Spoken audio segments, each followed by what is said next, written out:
And welcome back to the program. I'm Cheryl Casoni. Maria Bartiromo going to be joining us in just moments. But first to the story we've been following for you. The search for Nancy Guthrie entering day 5. The family releasing a heartbreaking message pleading for their mother's safe return. Fox News senior correspondent Alicia Acuna is live on the ground in Tucson, Arizona this morning with the very latest. Alicia. Good morning, Cheryl. Yes, it was a very emotional message that they posted on social media last night. They wanted the Savannah Guthrie, her sister and her brother, wanted whoever has her to know that their mother is a good person of faith, but that she also suffers from health conditions. They also talked about the ransom note that has been sent to some media outlets. We are ready to talk. However, we live in a world where voices and images are easily manipulated. We need to know, without a doubt, that she is alive and that you have her. We saw a lot of activity late in the afternoon yesterday at both Nancy Guthrie's home and her daughter Annie's house. In the 4 p.m. hour, local time law enforcement, including the Pima County Sheriff's, Customs and Border Patrol, and the FBI arrived at Nancy Guthrie's house, cordoned it off with police tape, and searched the property.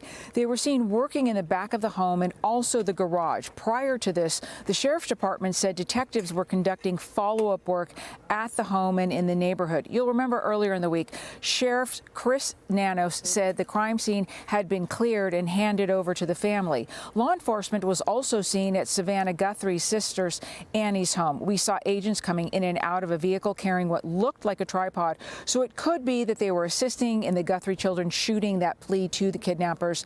Last night, hundreds of people gathered for a late-night vigil at a local church to offer prayers and support for Nancy's family and her safe return. The Sheriff's Department is also addressing rumors and reports that investigators have narrowed their focus to a specific person. The department saying in a statement that's not true, and at this time they do not have a suspect or person of interest.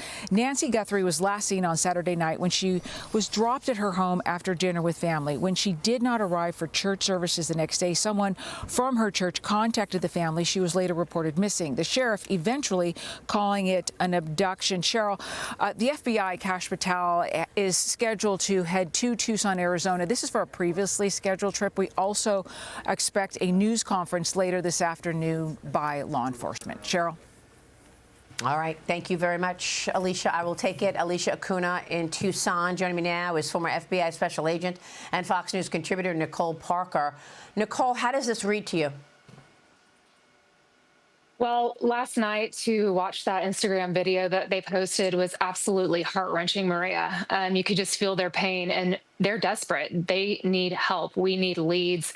And I think it's very important to note the mode of transmission. It was through Instagram. Again, she's an NBC host. They did not do it on NBC. I believe that they did it on Instagram for a very specific reason. It has a very wide reach. It doesn't have a limited audience of certain people that would watch one network or another. Instagram is pretty much usable by everybody. And so they want to make sure that whoever is in possession or custody of their mother is hearing this message. And so that's extremely important.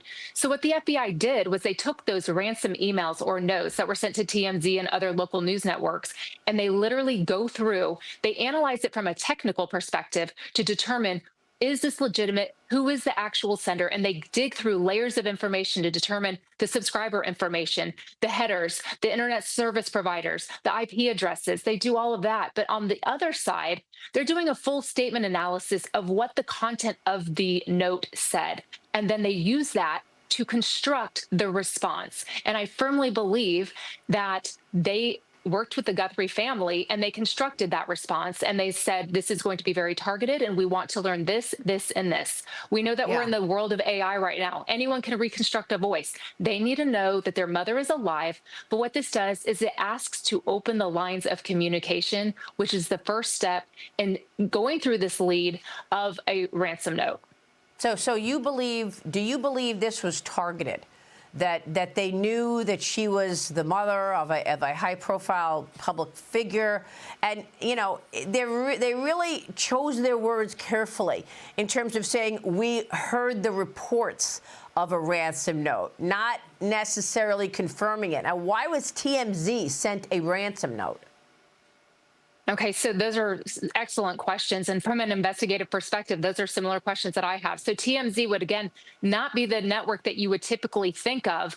But again, there is a specific reason and motive for why they did that. And that's what investigators are digging through right now. The behavioral analysis unit from the FBI, the profilers, they are the best in the world. And they are looking through piece by piece why it was specifically TMZ. But additionally, they sent it to local news networks as well.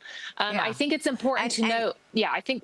Mm-hmm. How much as far as it being targeted, Nicole? I mean, when you're talking about a missing person situation, we are now entering day 5.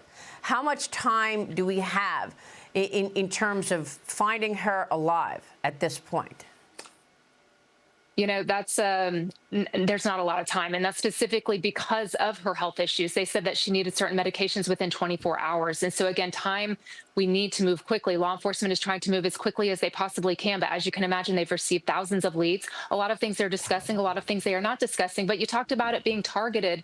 I firmly believe that it is someone that is quite familiar with her pattern of life, with her home, whether it's, they're going to be looking into everything. Anyone that had contact with her, anyone that's in her community or sphere of influence, that she's regularly in communication with. Law enforcement is conducting vigorous interviews behind the scene to determine what her life was looking like at this exact time. Were there any big events? Were there any financial transactions? Were there any quarrels among people in her life, whether it was her family or those in her midst, or was it just someone random? But typically, Maria, these types of investigations lead back to someone who is close to the individual. Okay, so it sounds like you think, based on what we've seen in terms of evidence, it's more about someone in her world than, for example, an illegal coming over the border, a Gutherie going to Tucson, because I know that the Gutheries always go to Tucson. Right. I mean, they will rule out nothing at this point, but typically speaking, it is someone close to them in their close sphere of influence, someone who knows them, knows their pattern of life. But again, there are always anomalies and investigations. There is no limit. They will look at everything and anything. At this point, they're going to be running down multiple leads. They are looking at this ransom note. That's just one thing that they're doing. Behind the scenes, law enforcement is doing a number of other things. We know that they went back and they revisited Nancy Guthrie's home. That's extremely important to note because law enforcement, in my opinion, gave up that crime scene a little prematurely. I would probably have kept that down. Right now, they have no suspect and Nancy has not been returned. And so that's important that they go back and they gather as much evidence as possible. But again, that's normal to go back and say, look, we've got new investigative leads. We've got new potential evidence, and we need to go back to that scene. I think it's also important to note that they went to Annie Guthrie's home. They were allegedly the last ones to have seen her on Saturday evening while she was alive and, had been dropped off after dinner, I believe it was. And so that's very important too, is to go back and to make sure, look, let's just get ask any other additional questions. If we want to image any cell phones, any devices, that's very normal as well. Okay. And I do believe that law enforcement was there to help them get through that message that they delivered on Instagram. Okay, we will keep a spotlight, obviously, on this and continue talking about it throughout the program. Nicole, thank you. The Pima sheriff is going to have another press conference today at 1 p.m. Stay with Fox for that live coverage. We'll be right back. Stay with us.